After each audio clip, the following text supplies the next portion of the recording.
நம்ம எல்லாரோட வீட்டிலையும் வாசலில் ஒரு அலங்காரமான ஒரு பொருளை மாட்டணும் அப்படின்னு நம்ம ஆசைப்படுறோம்.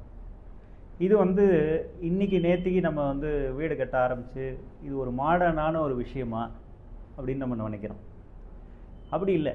இது காலங்காலமாக எல்லோருமே நம்ம ஒரு வாசலில் ஒரு அலங்காரமான ஒரு பொருள், அது வீட்டில் வந்து நமக்கு ஒரு நல்லதை கொடுக்கக்கூடிய ஒரு பொருள், குட் லக்கை எடுத்துகிட்டு வரக்கூடிய ஒரு பொருள் அப்படிங்கிற மாதிரியான ஒரு சிந்தனை வந்து பல நூற்றாண்டுகளாக ஆயிரக்கணக்கான வருஷமாக நம்ம மரபுலேயே இருக்குது அப்படிங்கிறத நம்ம கோயில்கள் நமக்கு சொல்லுது.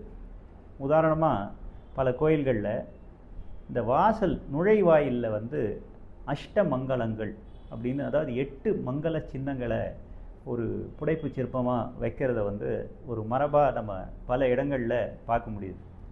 இதை பார்க்கும்போது நம்ம ஏன் வந்து ஏதோ ஒரு ரீசெண்டாக அப்பப்போ கிளம்புற ஒரு விஷயத்தையோ, இல்லை ஒரு சைனாலேருந்து சொல்கிற ஒரு விஷயத்தையோ, இல்லை வெளிநாட்டிலேருந்து நமக்கு கிடைக்கிற ஒரு விஷயத்தையோ வைக்கணும், நம்ம மரபையே நம்ம வாசலில் வைக்கலாமே அப்படிங்கிற